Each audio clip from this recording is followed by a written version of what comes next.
dia. Eu vou me apresentar, eu me chamo Fernando, sou pai da Laura e do Lucas, sou autista, sou professor e mestre em psicologia social, psicólogo, atuo como perito judicial e atualmente faço doutorado na Universidade do Estado do Rio de Janeiro. Aqui, neste espaço, eu não estou falando em nome da ciência. Para mim, a ciência e fé são coisas completamente distintas.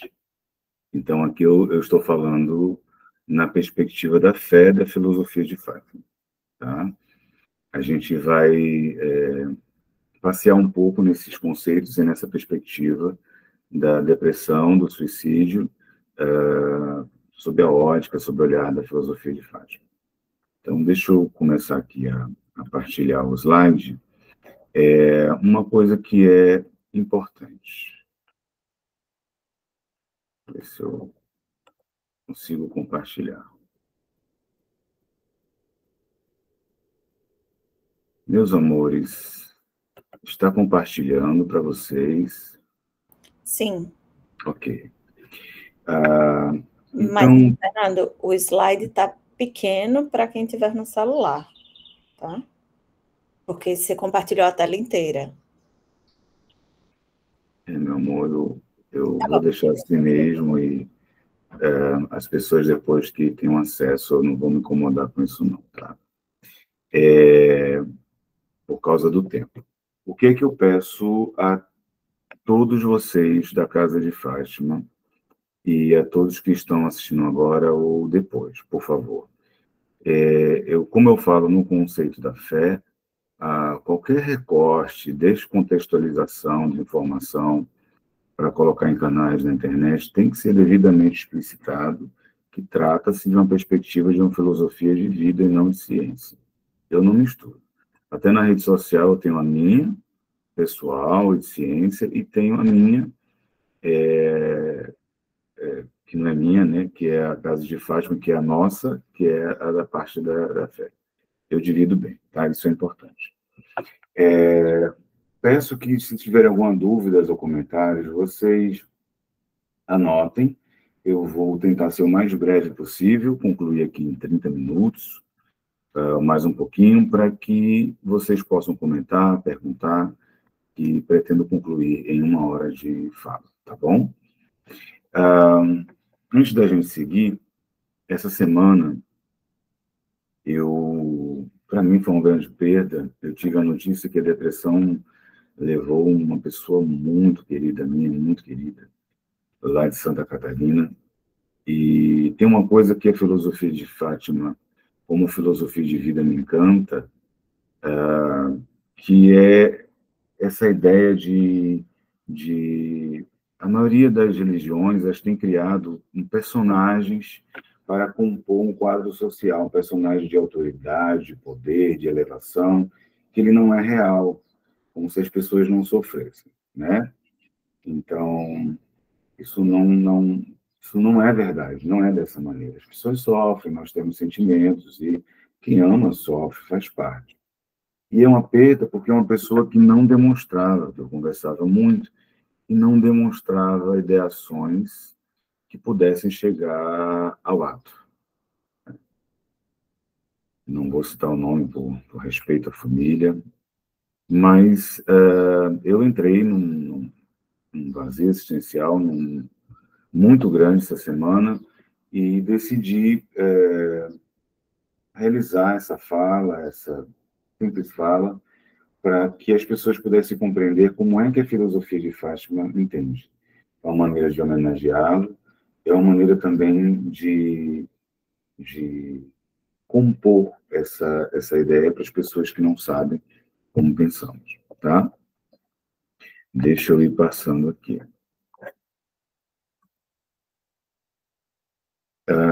A primeira coisa que a gente tem que falar para compreender sobre isso é assim. Primeiro que a filosofia de Fátima não é uma religião, não é uma doutrina, não é uma filosofia de vida. Todos nós temos filosofia de vida. Só que elas são impostas pela sociedade, como o que é que você acredita, qual é o seu propósito, o que é que você acha que vai conseguir com a vida, a sua meta. São filosofias de vida, umas presas ao capitalismo, outras presas às suas próprias ideias narcisistas, enfim. Só não sabe que é uma filosofia de vida. A filosofia de Fátima é a perspectiva de Fátima, não a filosofia de vida, tá? Devidamente registrada e que nos leva a desconstruir algumas ideias. Basicamente é isso, com base nas ações sociais, fazer o bem, e com base no estudo em sua filosofia. E eu já começo falando sobre a questão da depressão e suicídio para pensar o seguinte: o que acontece nas religiões e nas doutrinas de uma forma geral hoje em dia? Uma doutrinação. Mas doutrinação em que aspecto, Fernando?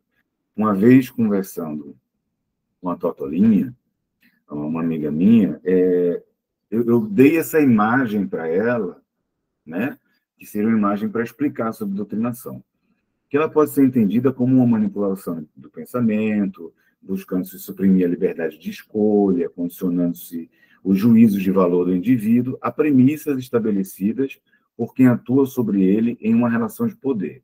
Esse é o conceito. Mas a imagem que eu dei para a Totolinha é um adestramento, Totolinha.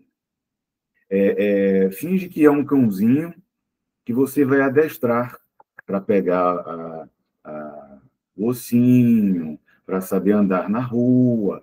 E o que é a doutrinação? É você repetir uma determinada informação, repetir, e chega um momento que aquilo faz parte da sua vida. Exemplo, quando você aprende a dirigir, você repete tanto aquilo que já vai automático.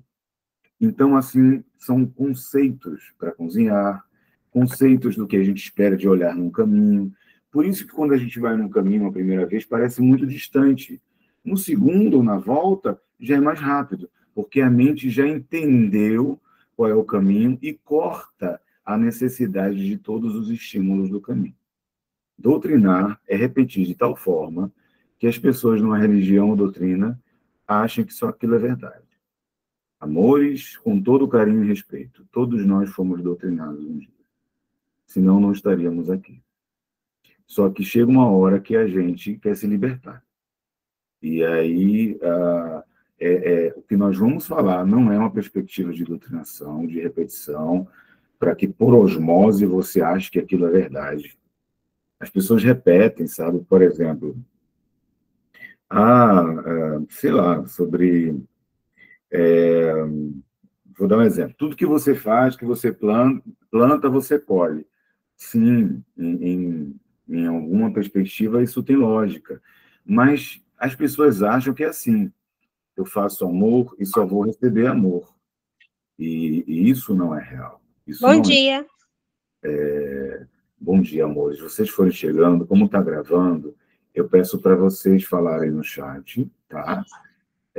Para poder... Bom dia. Facilitar, por favor.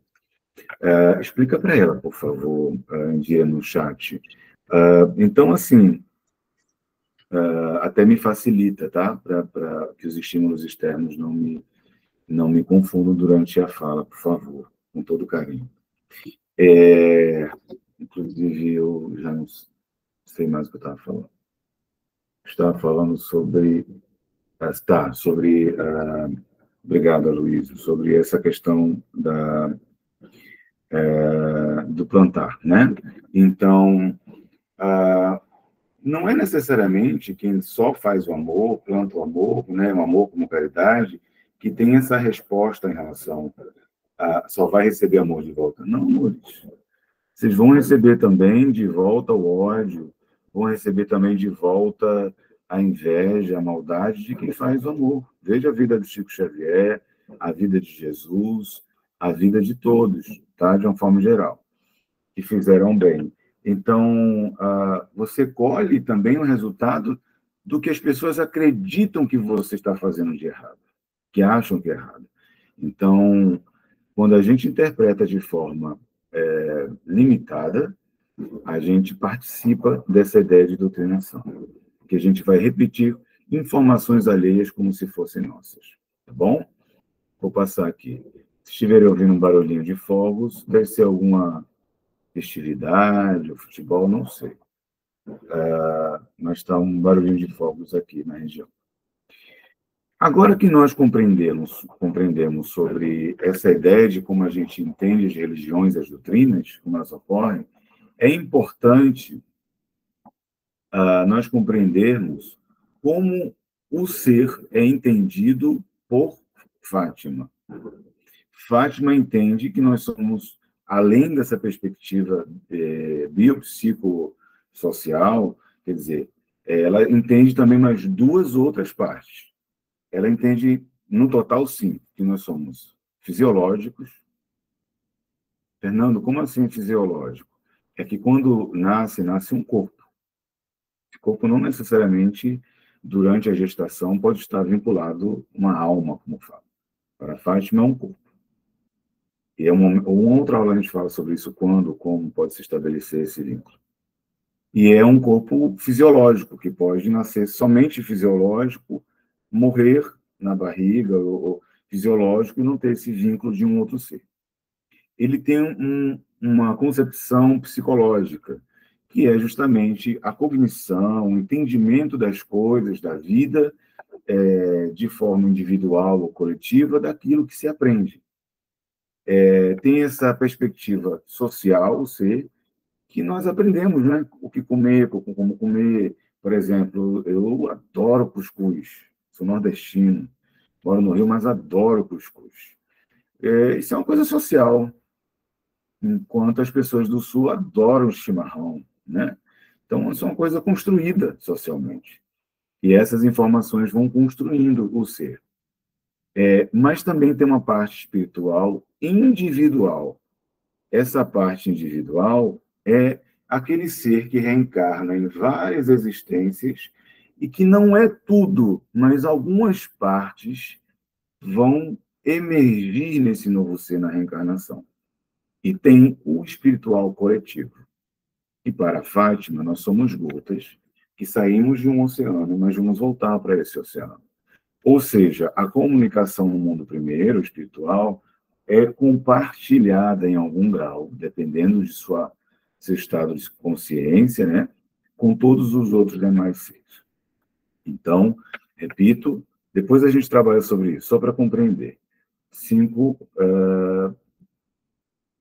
perspectivas do ser: fisiológico, psicológico, social, espiritual individual e espiritual coletivo. Isso é só para a gente ter uma ideia, tá, gente? E aí eu vou trazer algumas perspectivas só para a gente compreender, tá?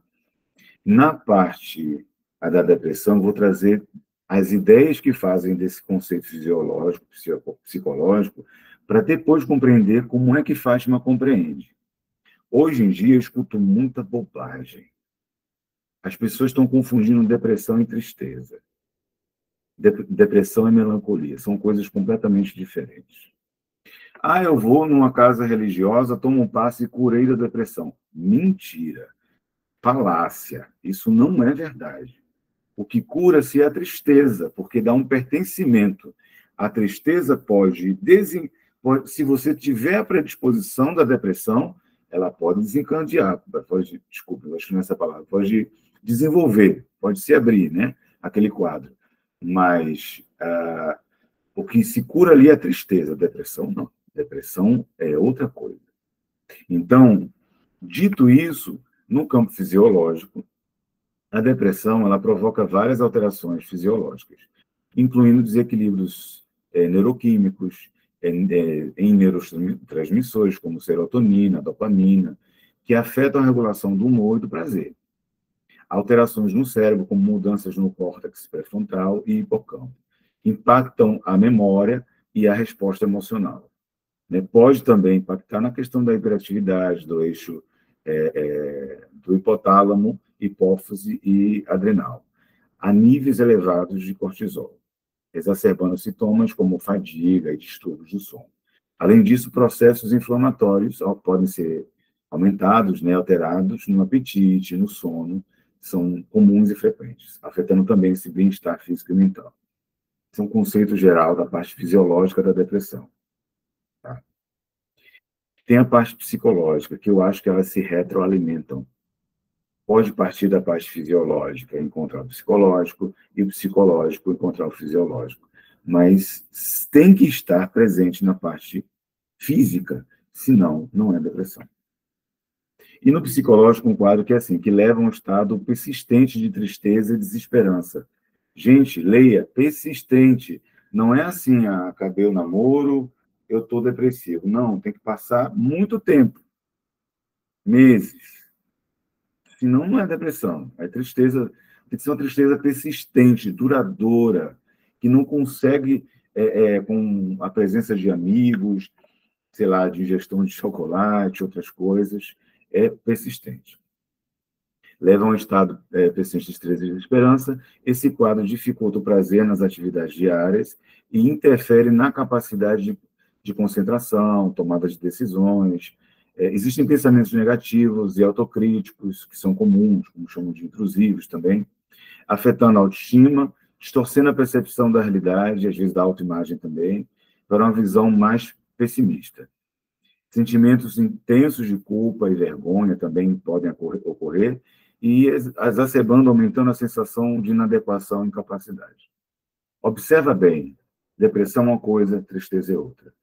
Nas filosofias espiritualistas, vocês chamam muito de espíritos, nós chamamos de consciências, mas os espíritos podem influenciar a tristeza, mas a depressão, nunca. Então, o que é que eles fazem? Consciências eles vão dar aquelas ideias, os espíritos, os mortos, como queiram chamar, essas ideias, a gente vai receber ela e dizer, caraca, o dia não está legal. E a gente fica triste. Mas iniciar um quadro de depressão, não, porque ele é fisiológico, psicológico. Isso é importantíssimo frisar, na perspectiva da filosofia de Fátima. Mas, Fernando, se a pessoa tiver depressão, pode chegar a ela, a pessoa tocou na tristeza, mas se não tiver uma predisposição para isso, jamais pode desencadear. E outro ponto cabe a nós entender se aquilo é real ou não. Entenda os espíritos como um vizinho fofoqueiro, que vai lançar aquelas pilhas, aquelas ideias ruins. Você só acolhe essas ideias se você quiser. Tá? Ninguém é obrigado ou levado porque tem um espírito ruim na vida. Isso não existe. Tem que coadunar com a ideia. Vamos parar de terceirizar para os espíritos a nossa incapacidade de gestão pessoal e espiritual. Dando os conceitos de doutrinação, dando os conceitos de depressão, na parte fisiológica e psicológica, dando o conceito do ser para Fátima, depois vocês podem repetir essa aula, que ela vai ficar gravada, tá? No YouTube, da Casa de Fátima. Nós precisamos entender o conceito de autocídio e suicídio, tá? Então, se a depressão ela é orgânica, fisiológica e atinge o psicológico, então a gente está falando que pode gerar, a partir disso, um sofrimento tão grande, de tanto tempo de inadequação, que vem uma ideia de esse autoextermínio. Podem ser ideações ou podem ir ao ato. Tem pessoas que só ficam nas ideações. Vontades de se jogar no carro, de se jogar de um prédio. Tem pessoas que essas ideias vêm, mas tem pessoas que disso vai ao ato, que realmente se joga, que realmente se enfoca, se ela comete algum ato para o autoextermínio. E só para entender o conceito, o autocídio, em um contexto mais amplo, o termo ele pode ser utilizado para descrever comportamento ou ações que levam à autodestruição ou à autoinfligência de dano severo, muitas vezes com implicações psicológicas quanto físicas. Exemplo, fumar é um autocídio. É o que o pessoal chama de suicídio lento, né? Fumar, se você está fumando, o corpo está se deteriorando. Bebida, comida, essas coisas da vida aí, né, que eu não posso falar marca, mas que você come que essas comidas ruins, processadas e tal, refrigerante em excesso, isso é um tipo de autocídio, tá? Não vou fazer exercício. Aí engorda, e dá problema na coluna, dá problema no coração, dá problema na pressão arterial, mas a pessoa está ciente. Isso é um autocídio. E o suicídio, quer dizer, ela está indo ao ato, mas aos pouquinhos. Aos pouquinhos. E o suicídio é o ato intencional de tirar a própria vida, que envolve uma decisão deliberada e consciente. Esse é o termo técnico, né, geral, que é consciente. Fátima vai pensar de forma diferente. Tá? A gente vai chegar nesse ponto. De terminar a própria existência, muitas vezes como um resultado de sofrimento extremo, desesperança ou transtornos mentais.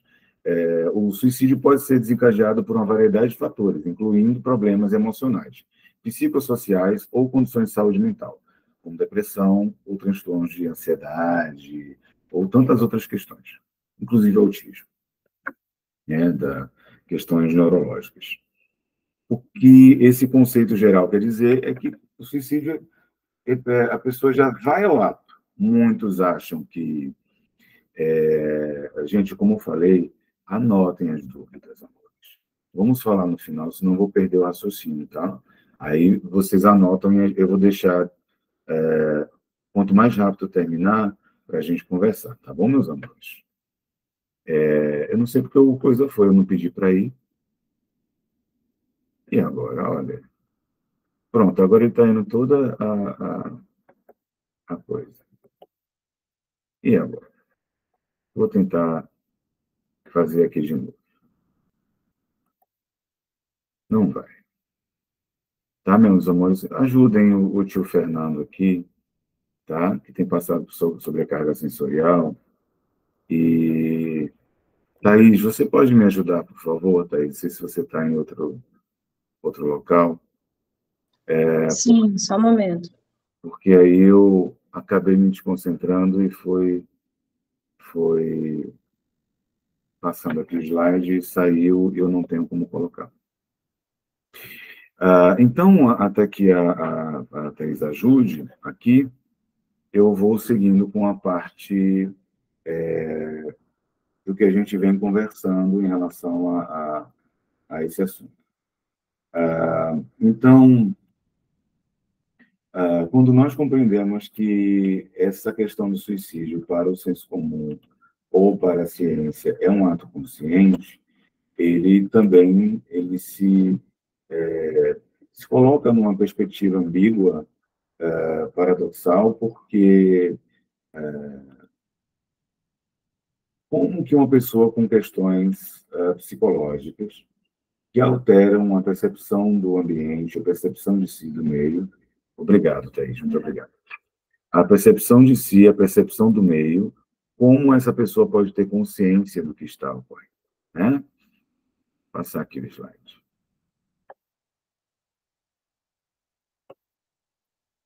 Pronto. A Fátima tem uma frase que ela sempre repetiu para mim, eu passo para as pessoas na casa de Fátima, que é: o tempo da culpa passou, agora é o tempo da consciência. Eu lembro quando eu falava isso, quando eu ainda era espírita nas casas espíritas, as pessoas não gostavam muito, porque elas estavam acostumadas com as repetições dos livros. Se você observar uma crítica construtiva, os livros espíritas, eles são muitos, mas eles repetem os mesmos conceitos, né? É a ideia de doutrinação de repetição que nós falamos assim na Bíblia, assim são na Sechonoye, entende? Eles não questionam. Então, antigamente, como é que as religiões ensinavam? Ensinavam pela culpa. Então, na católica, considerava que o suicídio é um pecado tão grave, né, que, baseado nisso, a pessoa é para o inferno, não tinha direito, né, de ter ir para o céu e passar por uma situação, ela sofria. No judaísmo, por exemplo, tem... desculpe, né?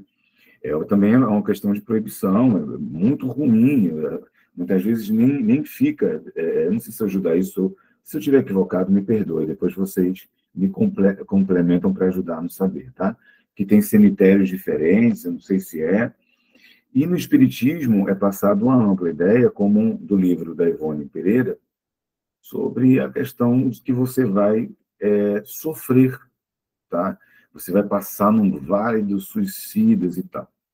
São concepções de culpa, porque é um período que você precisa dizer, olha, Não faz porque você vai sofrer. Com medo, você não passa por uma situação desse autoextermínio. A Fátima, ela tem uma outra perspectiva. Ela não estimula. Ela não compreende que é um ato que vai trazer felicidade. Muito pelo contrário. Mas ela não julga. Tá? Nessa perspectiva de fé, em relação ao meu amigo, por exemplo, eu orei muito, eu chorei muito, eu vivi esse meu vazio por não compreender a situação, e no momento que ela teve de me falar, ela disse, ninguém pode julgá-lo. Ninguém pode julgar, porque o meu sofrimento, que algumas pessoas estavam julgando, e eu defendo meus amigos, eu sou muito parcial. E ela falou, eu não julgo, ninguém julga. O conceito do julgamento está na ideia da doutrinação. Nós que estamos com um olhar mais desperto, de desconstrução de certas ideias, nós não julgamos, então, mas não estimulamos, porque não resolve o problema. Então, ela entende o suicídio de uma forma consciencial. Por exemplo, muitas vezes o suicídio é praticado por pessoas autistas que não sabiam que eram autistas, que não tiveram diagnóstico, porque estavam num grau de suporte 1, por exemplo, e suas estereotipias, ou a questão de interação social, entravam num contexto apenas de esquisitice. Mas suas ideias rígidas sobre determinados pontos levavam ao suicídio.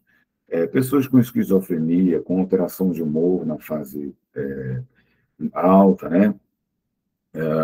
Então, assim, são tudo questões que podem levar, como a depressão. E muitas vezes está num grau de sofrimento tão grande, sem tratamento, sem medicação, sem análise, nada, que leva ao autoextermínio. Então, ou seja, são muitos fatores que levam. É por isso que é importante que a gente tenha o tratamento. Pessoas que tenham depressão, ou qualquer outra questão psicológica, fisiológica, vão nas suas casas religiosas, líderes religiosos, participantes das casas religiosas, têm que incentivar o tratamento médico convencional. Nós, da parte da fé, damos suporte, damos apoio, damos carinho, damos amor, mas nós não se cura a depressão com isso. Isso é apoio. Pode se curar a tristeza, a falta de pertencimento, a falta de propósito, mas depressão não. Depressão é uma doença invisível que traz consequências gravíssimas, né? Quando não é tratada. Então, eu não vou tratar disso, eu não preciso de médico psicólogo. Para de ser infantil. Para de ser infantil. É uma doença que, quando ela chega num estágio grave, é muito difícil sair dela. Tem que ter um tratamento médico. E a fé, o amor, o carinho, essas coisas, na nossa filosofia de vida, é para estimular a pessoa a continuar. E quais são os meios palpáveis, reais, que a Fátima nos dá para isso? Que é a visita ao orfanato, a hospitais, as ações sociais, as quentinhas para moradores de rua, as doações de cesta básica, doação de roupa, e o próprio estudo da filosofia. Eu falo isso, o pessoal diz, esse cara tá chato, esse coroa aí, já sou 47 anos, sou coroa, né? Esse coroa tá chato, só fala que fazer a caridade, a ação social, vai ajudar. Meus amores, olha só, antes de passar a palavra para vocês, como concluir, eu trago o conceito para a gente poder debater. Eu vou dizer uma coisa para vocês, 3 coisinhas. Sobre a questão, uma vez a pessoa falou isso para mim. Mas, Fernando, meu amigo disse que você estava acendendo uma vela para mim, para minha doença. Eu não acredito nisso. Não acredito nisso. Não acredito que seus guias vão me curar.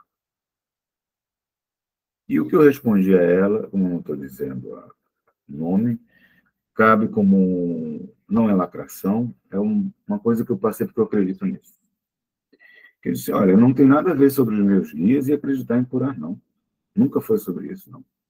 Meus guias é relação minha, acredita quem quiser. Eu não estou vendendo esse peixe, não. Agora, não também acreditar que vai curar, você não precisa acreditar. Mas sabe o que está aí dentro dessa narrativa, desse discurso que você não está percebendo? É que uma pessoa que você não conhece, que não te conhece, que não está cobrando nada, acendeu uma vela por uma gentileza e você é incapaz de entender e agradecer. Então, se você não pode entender a gentileza de uma pessoa que nem te conhece, fazendo uma coisa gratuita por você, olha o mal-estar que está dentro da tua cabeça. Como que você vai se sentir bem na sua vida? Então, uma pessoa que acreditou na doutrinação da mídia, que acreditou que tudo é ruim, que tudo não presta, que nada vale a pena, que ninguém pode ser bom. Então, essa pessoa perdeu a esperança da vida de todos. O discurso não é sobre meus guias, o discurso não é sobre a cura, o discurso é sobre a incapacidade de ver a gentileza de outro ser humano. O problema está só com você. Cabe a você escolher. Eu sei que foi um tapão? Foi, claro, mas eu fiz porque, como psicólogo, eu entendi que ela poderia suportar. A pessoa chorou e me pediu desculpas. E é claro que eu fiz aquilo de propósito, que não é raiva, nem nada, era uma retórica, era uma eloquência para mudar o pensamento. Assim são para as cartas de Fátima. Não é sobre acreditar que os parentes escrevem. Nunca foi sobre isso. Só gente babaca e doida acha que é sobre isso. Nunca foi sobre isso. Nunca, eu não ia passar mais de 30 anos da minha vida me preocupando em que as pessoas acreditassem sobre isso. É sobre o amor. Se você não acredita que os seus parentes venham para te consolar, esse é o fato. Mas se você não acredita, acreditar que pessoas, voluntários, se juntaram em São Paulo, no Rio, na Bahia, em Recife, no Rio Grande do Sul, em todas as partes do Brasil onde nós fomos, e fizeram assim: nós estamos aqui para que você receba o amor. Se você crê que é o seu parente, bênção. Se você não crê, são pessoas dando gentileza de vida, parte da sua vida, que poderia estar fazendo qualquer outra coisa para ganhar dinheiro, relaxar com a família, está lhe dando parte da sua vida para você. Se você não entende a gentileza e o amor, é seu. O que as pessoas fazem é vociferar, vomitar o ódio. E se é quem discute esses ódios é quem se alimenta desse ódio. A questão é que nós estamos tão doutrinados a se alimentar do ódio, porque vende, ódio vende, mentira vende, fofoca vende. Vende as marcas, vende ideias, sabe? Proposita o capitalismo. Ódio é maravilhoso para vender, mas a gentileza não. A gentileza, o amor e a gentileza, eu estou falando gentileza porque nem todo mundo acredita no amor. É algo tão genuíno, sincero, propositado, consciente, que nem todo mundo entende isso. Não sou obrigado a entender. Mas a não crença, a não perspectiva disso, não é nem crença, a não perspectiva disso, pode te colocar no lugar de muito sofrimento. Bem, como temos predisposições cardíacas ao câncer, também tem predisposição à depressão, à ansiedade, outras questões. E para que a gente não dê margem a essas predisposições genéticas, fisiológicas, cabe-nos entender o mundo de uma forma mais consciente. Essa é a ideia de Fátima. E, cara, você não sabe o poder que é ir num hospital, cara. A pessoa está nas últimas e você está lá presente. Uma mão, um afeto, um carinho. Ir num abrigo de idosos. Eu estagiei num abrigo de crianças, né, que o Conselho Tutelar tira. Crianças sofreram muito com os pais. Eram 40 crianças lá nessa instituição na época. Cara, a gente chegava lá como estagiário de psicologia, nos abraçava, jogava bola com as crianças. Eu não sei jogar bola não, mas eu ficava lá brincando com elas, corria. E elas queriam só afeto e amor. A gente está tão preso às nossas coisas, venderam que o narcisismo é o grande ouro do momento contemporâneo, e nós estamos sozinhos. Ninguém cuida mais de ninguém. Eu vou aumentar minha frequência para atrair o amor. Amor só se atrai fazendo. Amor só se atrai fazendo. Se você não coloca um ato de amor na vida, a vida não vai entender. Ela não tem a capacidade de compreensão dessa linguagem se não for no ato. Tem que ir ao ato. Então, eu concluo essa perspectiva de Fátima sobre a questão do suicídio, para a gente trocar aqui alguma coisa, que quem tiver ideações suicidas, não tiver um tratamento, porque quem está no tratamento fala com psicólogo, fala com psiquiatra, né? Mas quem não tiver, olha, tem um CVV, é 188, liga para eles. Todo mundo hoje em dia tem celular, né? Hoje em dia, liga, pede para alguém, pede ajuda. Olha, as pessoas não estão pedindo nem ajuda. Está um clima de narcisismo tão grande que as pessoas não pedem nem ajuda. Então, peçam ajuda, meus amores. Peçam ajuda. E para que... Não para o mundo, a gente não está fazendo para o mundo. A gente faz assim, a gente continua. Porque uma coisa que o Aloysio me lembra nesse momento, o Aloysio é este senhor da foto aqui atrás, não sei, acho que não dá para ver, não, está curtinho, pequenininho. Mas que ele lembra que é isso, que a gente reencarna não é para aprender aquisição de conhecimento intelectual, que isso a gente pode ter no mundo espiritual. A gente reencarna para aprender emoções. E as emoções nos destroem ou nos libertam. Então,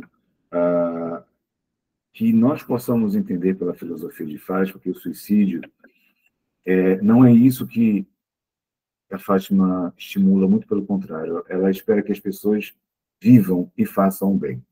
Se ocorreu, não julguemos. E se você tem ideação suicida, fala para alguém, pede ajuda, para que, assim, né, como na época de Jesus, e os discípulos de Jesus vão ser conhecidos por muitos se amarem, né? Então, a gente precisa dar suporte um ao outro. E concluo com o pensamento de Fátima, que é: a filosofia de Fátima recebe despertos, por isso não busca adepto. Olha, eu vou concluir o compartilhamento e abro espaço para vocês. Quem quiser, levanta a mãozinha para a gente poder conversar, trocar ideia, ou coloquem no chat, por favor.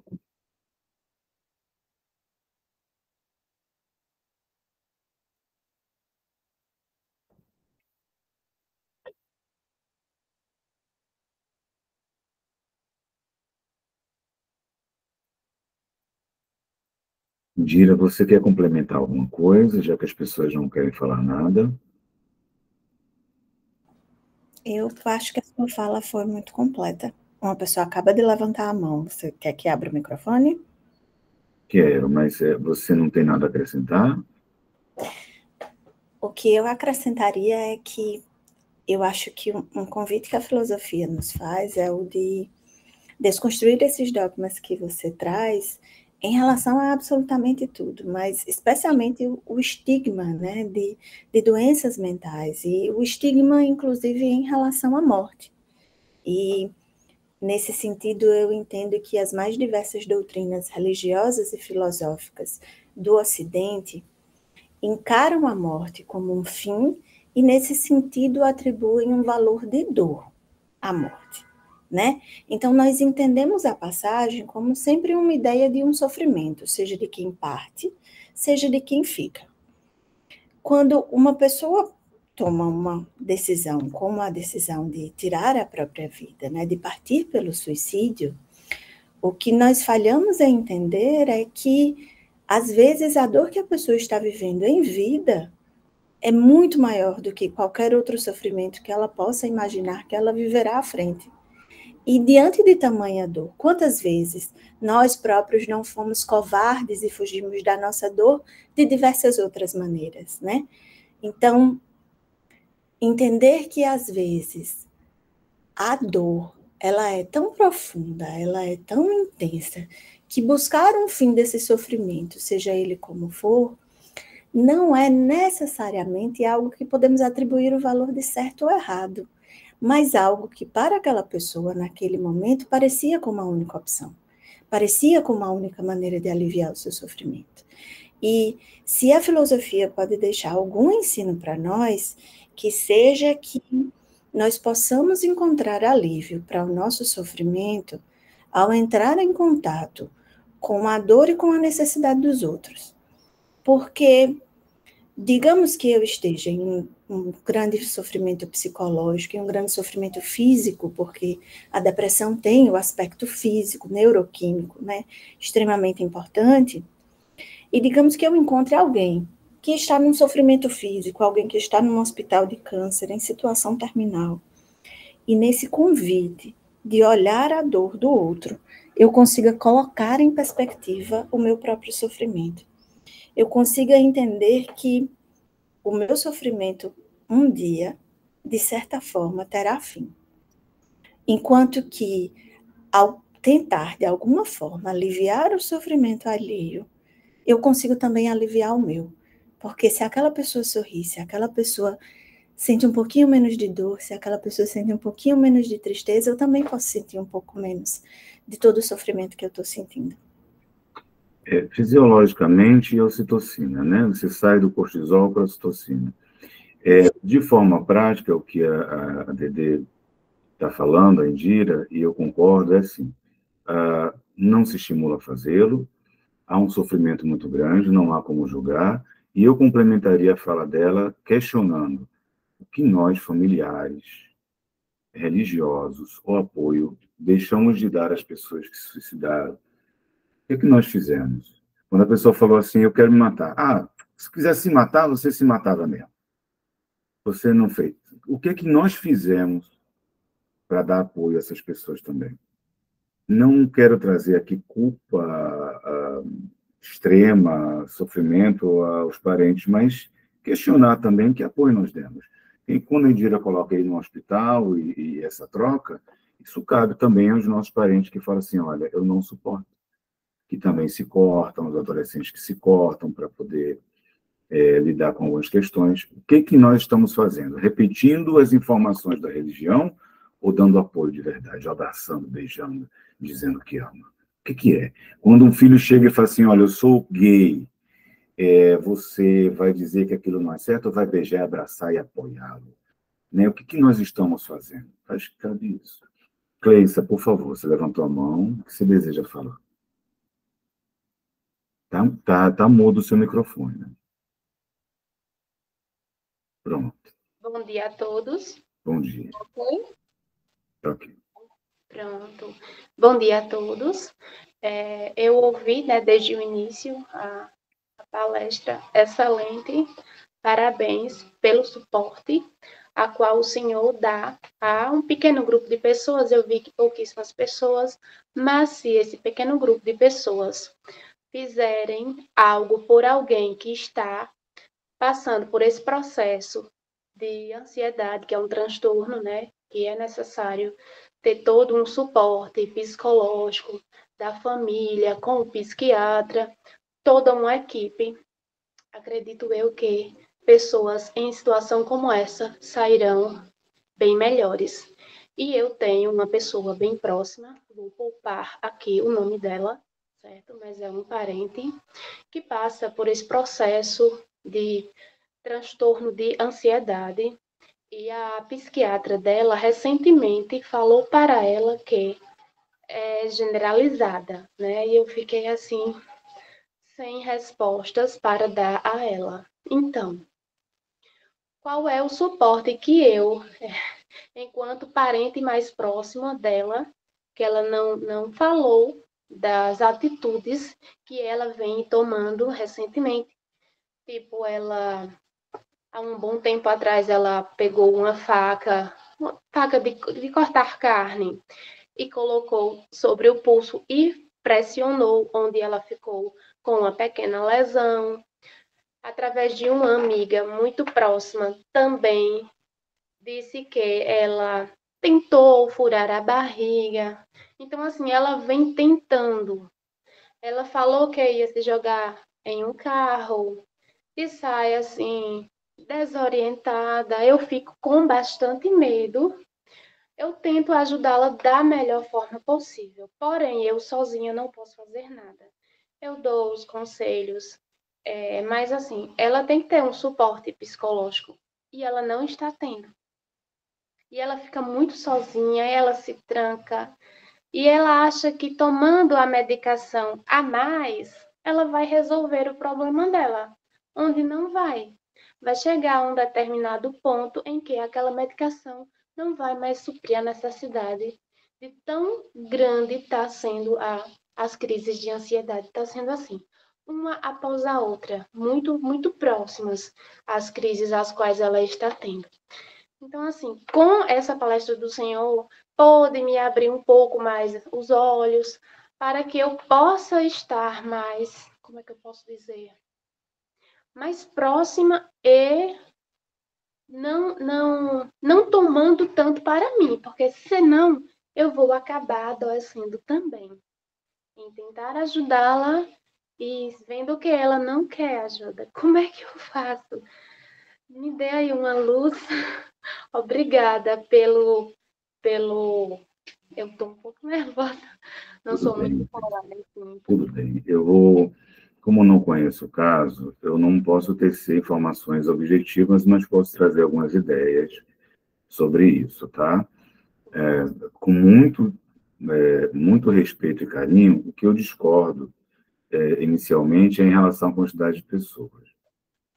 Muitas vezes, Jesus falava ali só para Madalena, falava só para João, falava só para o... Sabe? E aí a coisa se espalhava depois e ajudava muita gente. Normalmente, Cleissa, quando são filosofias de vida que desconstroem ideias, tá? Não são muitas pessoas. Por exemplo, eu vejo na universidade que eu faço pesquisa. Às vezes tem 5 pessoas fazendo uma pesquisa internacional lá, né, que eu participo. Então, as coisas que são mais densas, que ocupam intelectualmente mais preocupação, como as que você traz, não atraem muita gente. As pessoas querem respostas prontas.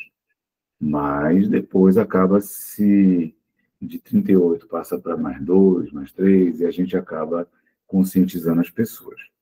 Sobre a questão do que você trouxe, o que é importante? Tem muitas camadas e níveis aí. Eu estou tentando organizar na minha cabeça uma melhor forma de dizer. Olha, deixa eu explicar uma coisa para vocês. Quando um parente de vocês se cortar, não necessariamente é desejo de se autoexterminar. Não estou dizendo que é o caso dela.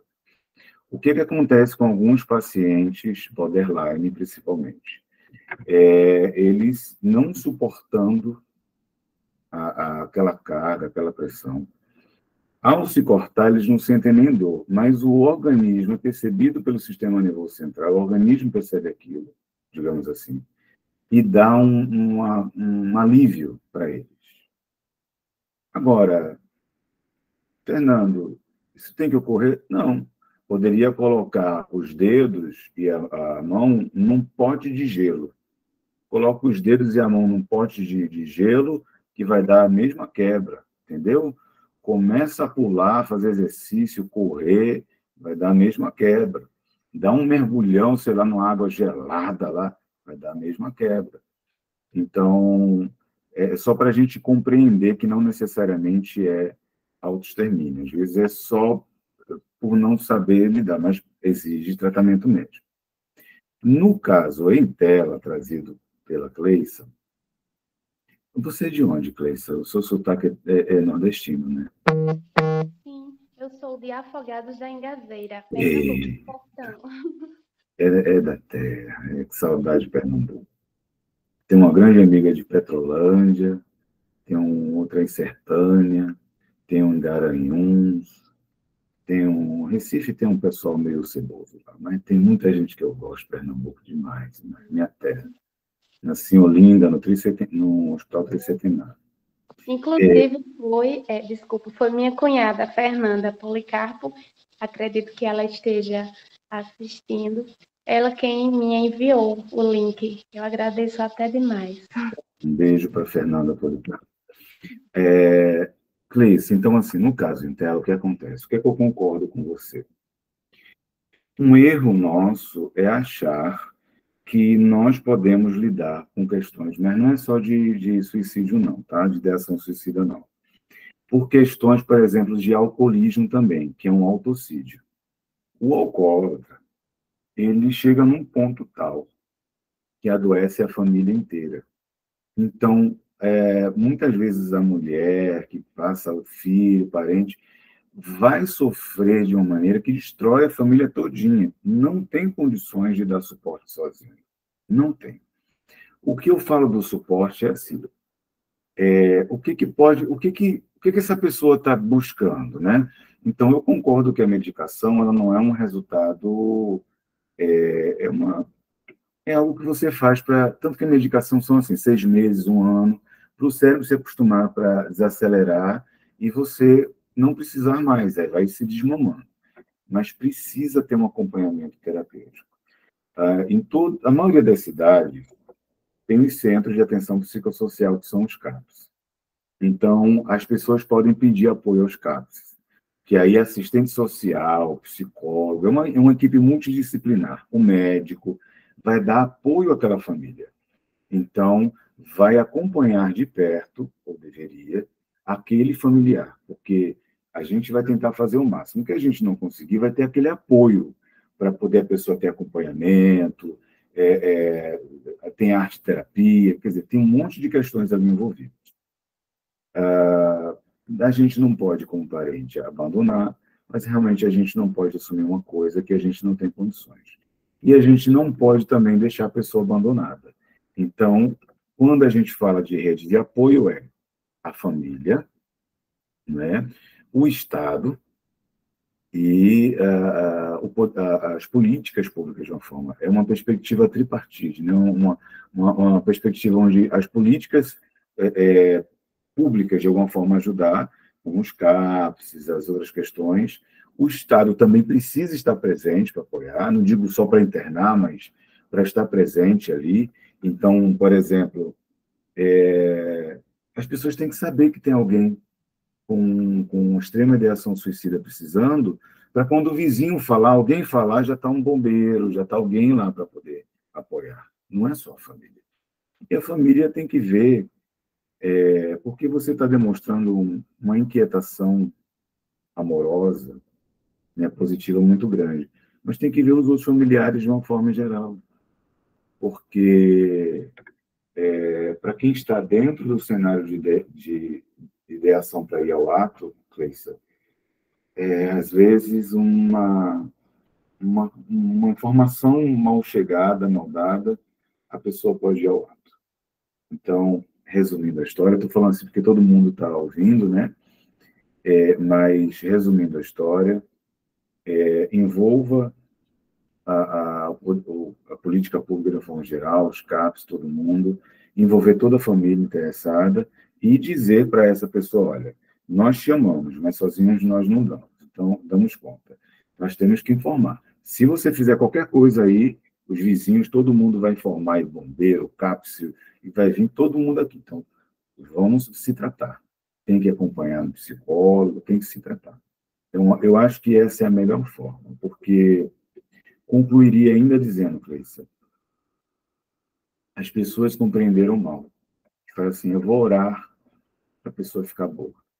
O que você fez foi muito mais forte que uma oração. Você se posicionou publicamente para buscar uma solução. Você está fazendo com que várias pessoas pensem a respeito disso e alguma coisa vai mexer com sua cabeça para ir lá para poder ajudar. Orar é só pensar e pedir. A ação, que é a outra parte da palavra, é o que você está fazendo, as pessoas devem fazer. Não basta orar. Ora a ação. É agir. É se colocar à disposição. Então, lhe agradeço a fala, tá? Lhe agradeço, espero que ajude a pensar.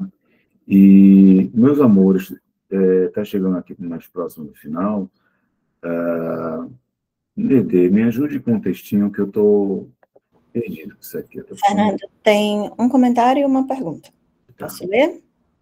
Pode. Eu gosto muito dessa sua foto, Dedê. Parece que você é adolescente ainda. O pessoal acho que não tem ideia que você já é uma senhora. Oh, minha cara aqui. Peraí. Cadê? Nem parece. Tem 45 anos de idade. Ô, Fernando, para de revelar a minha idade. Eu gosto tanto de enganar as pessoas. Dá uma carinha de 23? Tem até menos. Obrigada. Maiara falou assim: a colocação de que estamos aqui, não para aprender intelectualmente, mas sim aprender sobre as emoções, dá um sentido completamente diferente para as questões da vida.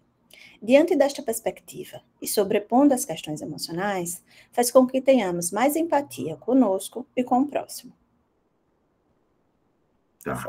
Primeiro comentário. Eu posso abrir um parênteses aqui? Pode.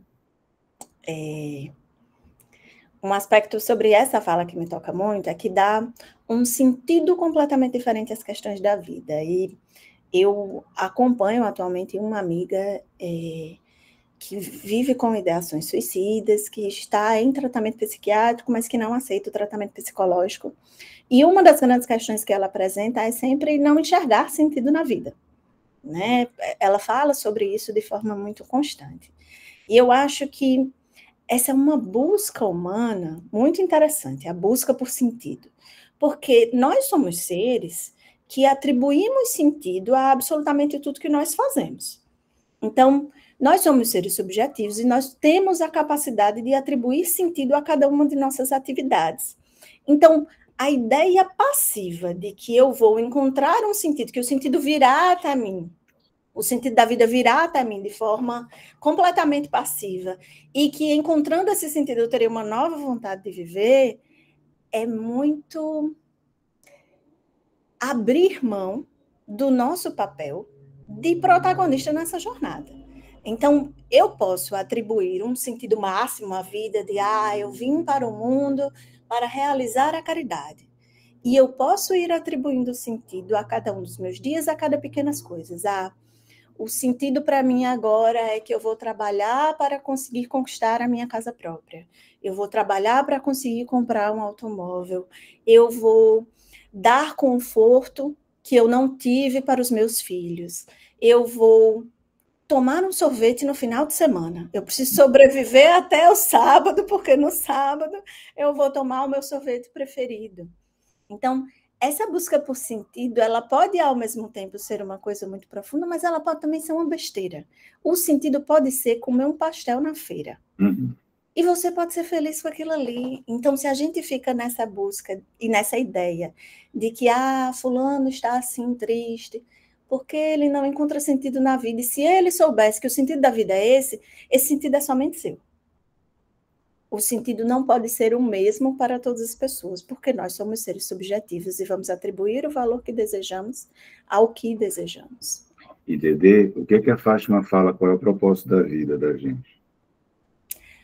Tem duas falas. Tem uma fala de Fátima e tem uma de seu Aloysio. A de seu Aloysio que eu amo é simplesmente amar. Né? E o que a Fátima fala é a ideia de que a religião é o outro, né? O nosso encontro com o outro. Aliás, minto, errei. Eu falei simplesmente amar, é simplesmente viver. Errei. Não, tá tudo bem. E tem uma parte do livro de Fátima que é verdade, ela fala sobre a nossa religião ou o outro, né? O cuidado, sobre a questão da vida. Mas tem uma parte do livro de Fátima que até você me lembrou, aqui onde eu estou sentado, você estava fazendo a correção conceitual do livro de Fátima. Inclusive, gente, vai sair em breve o livro de Fátima. É um compilado do pensamento dela, com análise conceitual da Indira, do Gabriel Morel Falcão, na parte da filosofia, transcrição da Luísa, né, se não me engano, correção da Rosana, tá? Coisa mais linda. E ela fala que o propósito da vida é a própria vida. Ou seja, é correto que a Indira falou, que cada um tem uma forma de pensar, mas se a gente correr atrás do que seja, não vai encontrar uma fórmula única. É a própria vida, a pessoa que sabe, por isso que é bom escutar as pessoas. Gente, eu vou dizer uma coisa que vai parecer contraditória com tudo que eu estou falando aqui, mas está faltando quanto, Dedê, para acabar? A reunião não acaba, porque... Tá. Então, eu vou acelerar, porque eu prometi 1 hora para poder fechar. Eu estive ontem fazendo minha peregrinação encontrei algumas pessoas muito especiais, e eu vou dizer uma coisa para vocês. Na hora da dor, às vezes, o cara bebendo no bar, às vezes o rico fumando o negocinho dele lá, às vezes as velhas fofoqueiras lá no cantinho são muito mais poderosos do que líderes religiosos e coaches da medicina e psicologia atuais. Porque eles simplesmente querem estar ali por você. Não digo a fofoqueira, não, mas querem ouvir falar. Eu prefiro, apesar do autocídio, os que fumam, os que bebem e os que falam palavrões, do que aqueles que não bebem, não fumam, não falam palavrão, mas não faz absolutamente nada por ninguém. Mas aqueles que fumam, que bebem, falam palavrão, fazem a caridade, para mim são maiores entre todos eles. Não é a forma, é a essência. Então, nesse contexto, o propósito da vida de alguém pode ser qualquer coisa, mas a gente só vai saber se ouvir aquela pessoa, em vez de dar a fórmula pronta para elas, né? Então, esse é um ponto. E a própria vida já é o nosso propósito. Gente, ninguém tem a missão de mudar a humanidade, a missão de fazer um bem maior, de sair por aí curando. Estou curando no paz. A nossa missão é só continuar. É isso. Continuar. E quando a gente continua mais um dia, a gente entende que tem pessoas maravilhosas, que na simplicidade de um gesto, de uma mensagem, de uma fala, de uma presença, de uma preocupação, elas nos nutrem de sentido. Então, é continuar. E eu vou repetir, essa visita aos hospitais, aos abrigos, são fundamentais para a gente encontrar propósito, para a gente dar para os outros, tá? Indira, para a gente concluir, o que mais as pessoas comentaram aqui, por favor? Tem uma pergunta. Quando uma pessoa diz que pensava em se matar, inclusive o prazo, e ao te contar, logo depois fala que desistiu, devemos continuar atentos? Sim, sempre. Só informou. Quando a pessoa fala que quer se matar, está pedindo ajuda. Ela já informou. Pode ter passado uma primeira ideação, mas vai continuar. Tem que pedir na hora, pedir ajuda. Na hora. Tem que ter. Acreditando ou não, tem que pedir ajuda. E parem de achar que as casas, quem acha isso, né? Que as casas religiosas é o suficiente para cuidar. Não é. Nós somos rede de apoio.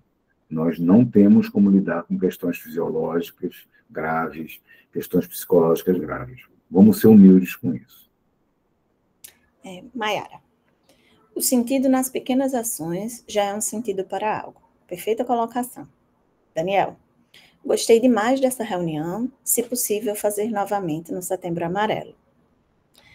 Natália Barroso, eu consegui dar meus passos após o luto, com um conjunto, que foi o tratamento com médicos, psiquiatra, psicólogo e medicações, mas o que me deu o pontapé inicial foi a Casa de Fátima. Através da Casa de Fátima, percebi que eu realmente precisava procurar uma ajuda além da fé. Eu hoje, após um ano, estou desmamando de alguns remédios físicos, mas meu remédio para a alma, a Casa de Fátima, eu não pararei. Sou grata demais pela Casa de Fátima.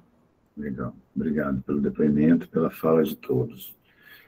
Amores, quando possível, os estudos eles ocorrem todo domingo às 10 horas. Participem. Falem para os grupos de vocês de estudo da filosofia. Participem. É muito importante isso, tá? Ver vocês estarem aí fazendo bobagem no mundo, botando aqueles biquíni em fio dental, acho que está arrasando na praia, passando vergonha. Vai estudar a filosofia de Fátima, vai, sabe, em vez de estar jogando bola, passando vergonha lá, levando drible das criançadas, vá estudar um pouquinho. Brincadeira à parte, todo domingo tem estudo da filosofia às 10 horas, e eu vou ouvir pelo menos uma vez por mês, ou a cada 2 meses, quando eu puder, porque eu estou bem corrido com meus compromissos. Eu vou trazer alguma palestra específica para a gente poder falar a perspectiva de Fátima. Tá? Agradeço, desejo um excelente dia para vocês, e é isso. E quem quiser, o Luiz me lembrando, todos os livros subsidiários da filosofia de Fátima, vocês podem baixar gratuitamente em casadefátima.org/livros. Obrigado, gente. Fernando, gente, se vocês puderem abrir a câmera só para eu tirar a foto final. Ah, tá. Se você puder abrir a câmera para tirar foto, para dizer assim, olha, eu estava lá, foi legal. Fala pro povo. Lili, me desculpe, Lili de Souza Souza, você deu bom dia, mas, meu amor, eu passei uma semana de sobrecarga. E como autista, eu não estou conseguindo me organizar pela sobrecarga. Por isso que eu não lhe dei bom dia, mas bom dia para você. Vamos lá, todo mundo na câmera. 1, 2, 3. Um cheiro, Laura! Beijo, gente. Até mais. Bom Tchau, dia. tchau. Obrigado.